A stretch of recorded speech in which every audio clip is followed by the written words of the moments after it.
Alright, now let's talk about one of the fastest and most fun decks to play in the base set area, and that is Wigglytuff. I finally got around to doing the Wiggly video. It's also called Do the Wave sometimes because of Wigglytuff's attack, but this deck had everything you needed to be good during this era of TCG. It was fast, it could deal a lot of damage, and Wigglytuff is resistant to Psychic, which kind of ruled the meta at the time. The potential to deal 70 damage on turn 2 is great. This allows you to one-shot almost every basic in the game. If you throw in 1 or 2 plus powers on top of that, you can really knock out whatever you want before it can evolve. And even then, if you have to come up against a Blastoise or a Chancy or something, you can still two-shot very easily with Do the Wave. This deck is also very adaptive. You can tech in different cards, throw in whatever you need to combat whatever decks you know you're going to be up against.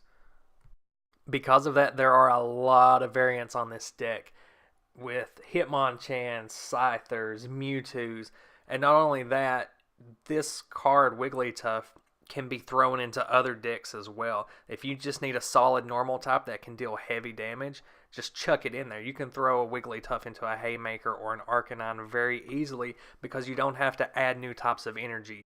And because you can deal the maximum amount of damage with really just 2 energy cards attached, that gives you a lot of time to actually play 2 offenses with this deck. While you are attacking for heavy damage with Wigglytuff, you can also be throwing down energy removals, super energy removals, forcing swaps with Gust of Wind. This deck can be very disruptive for your opponent as well as the playing field. So let's get jiggly and wiggly and get into my favorite build of this deck. So of course, you start out with a full playset of the Jigglypuff. You almost never going to use that pound attack, even though you do have the option to slap a colorless energy down on that, double colorless. And then you also have a full playset of Wigglytuff. Most of the time you're going to opt for that Do the Wave. And I use Lickitung in this deck as kind of a placeholder. It's also a great counter for Mr. Mime. Not only can you deal that 10 damage and get by Mr. Mime's barrier ability, but you can also paralyze it for the potential to swap in and deal big damage with Wigglytuff since Mr. Mime's power shuts down with a special condition. Also use 4 Clefairy Doll as placeholders. They count as Pokemon on your bench towards the damage dealt by Do the Wave. You can also throw in Mysterious Fossil, your own personal preference. Plus power is super important in this deck because you can tack on that extra damage, get the quick knockouts.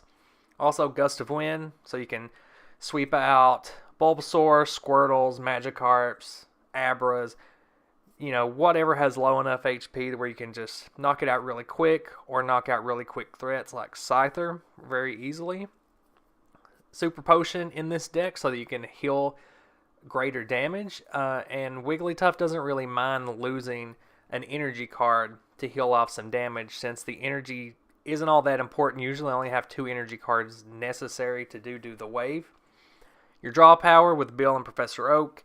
Switch so that you can easily get out those Lickitungs whenever you need to, and also switch between Wigglytuffs when too much damage accumulates on one.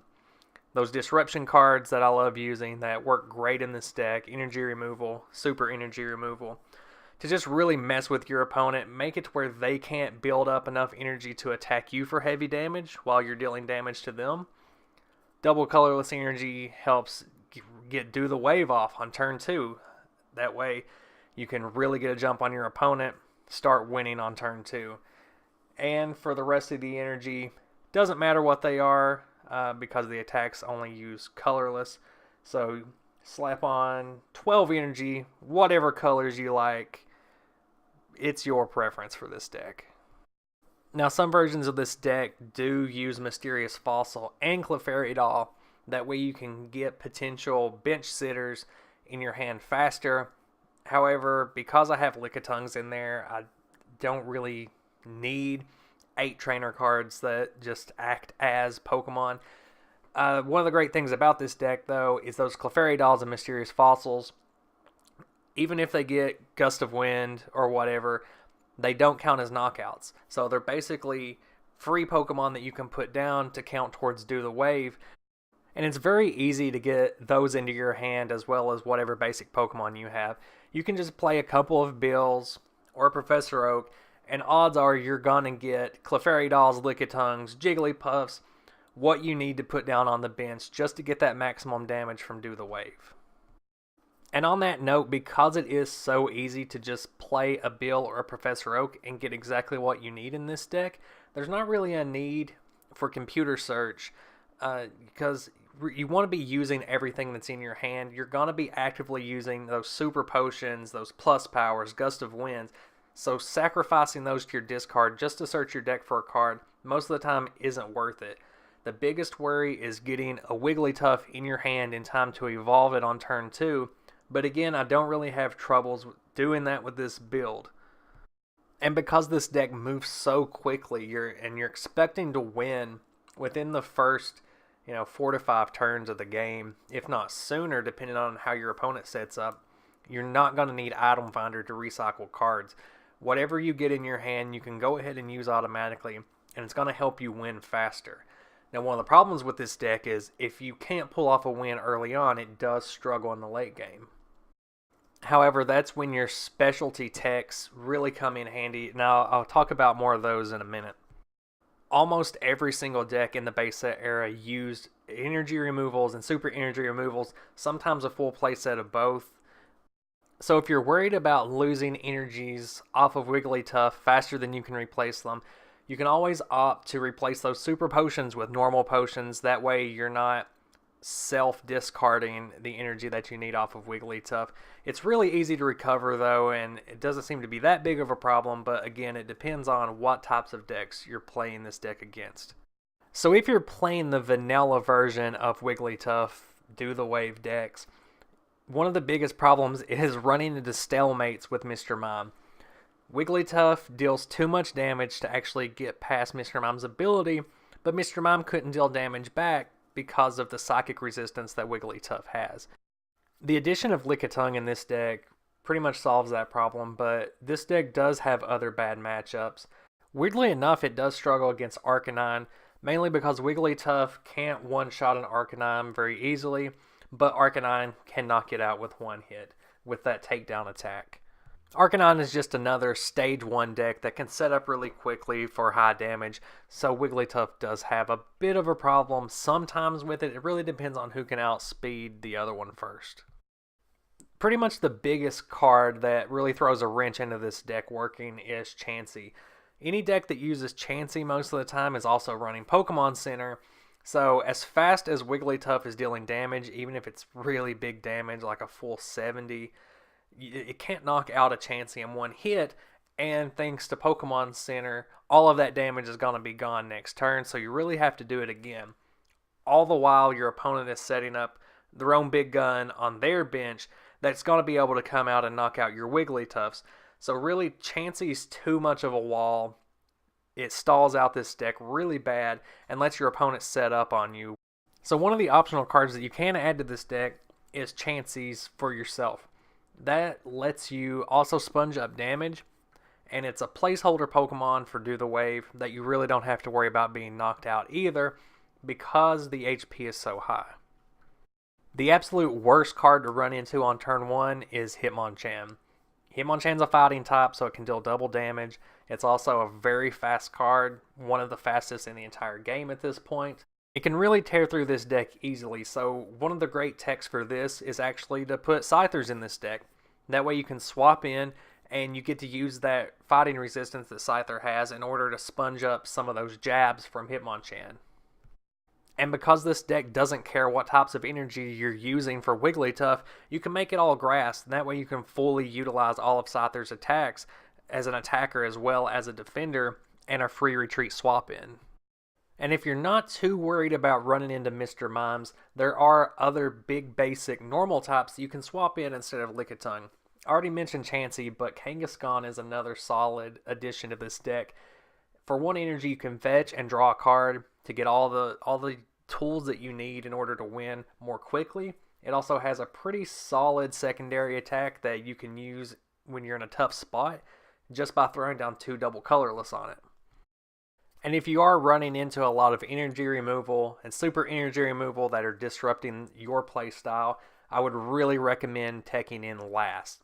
Last is a great trainer card to use against disruptive decks. It allows you to play all of the trainers you want from your hand because this is the base set era. There's no limit to that. So you can play whatever you want, get all of the benefits from your own hand, and play Last. And because of Last, your opponent's going to have to shuffle in all the trainer cards from their hand and not be able to use them all next turn against you. Last also lets you know what Pokemon they have in their hand. That way you can know what to expect next turn, couple turns ahead, and lets you prepare for what's to come. Another great counter for energy disruption decks is the movie promo Mewtwo. This card, you can throw in a playset of them in the place that I have Lickitung in the build you just saw. And that way you can kind of come back in late game. Wigglytuff does struggle later on in the game if it hasn't pulled off a win already. So with these Mewtwo, you can swap them in late game.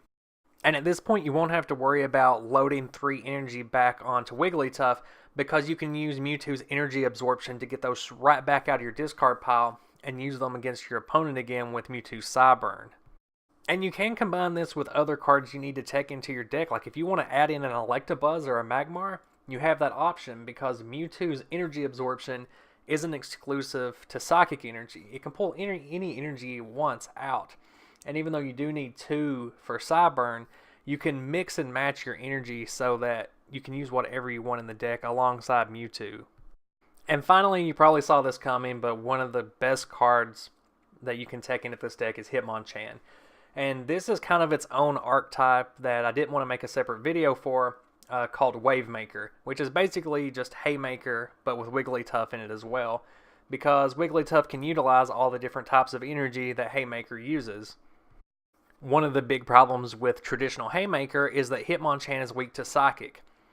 Wigglytuff resists Psychic, which helps cover those bases, and also Hitmonchan helps deal with mirror matches.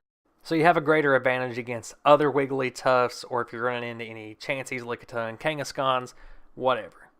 So this entire build that I've been talking about is part of the pre-standard format. This is before Prop 15, before the Rocket On format. So the Team Rocket set that came out right after Fossil has some great cards that could have made this deck unbeatable basically in this format. One of these cards is Challenge, which basically gives you the opportunity to fill up your entire bench with one trainer card. And if your opponent turns down your challenge, you still get to draw 2 cards. Either way, it's a great card for this deck, and it's a shame that it came out in a set right after this format. Another great card that came out of Team Rocket is Potion Energy. And on that note, also Full Heal Energy. These are colorless energy cards that heal damage off of your Pokemon or cure a special condition off of your Pokemon. These are extremely useful for Wigglytuff. It doesn't mind that they're colorless because it doesn't need any specific type of energy, so it gets all the benefits without any of the drawbacks from these energy cards. Fortunately, the Prop 15 format did allow for sets, base set all the way up through Gym Challenge to be used, so all of these cards did make their way into Wigglytuff. The only problem was that format limited the amount of trainers you could use in a deck, so you didn't get to really utilize all the tools available. So I will be putting up a separate video for the Prop 15 era Wigglytuff decks. It was a big deck at that time. Over 50% of all competitive decks that placed in Top Cut were actually do the wave variants. Now I look forward to getting into some of the really cool cards of that era that worked with this deck, like Rocket's Zapdos and Erica's Dratini. I thank you guys so much for watching all of my videos about the base set era. As always, let me know down in the comments your favorite things about this deck, any experiences with this deck, certain builds that you like. And as always, stay wiggly.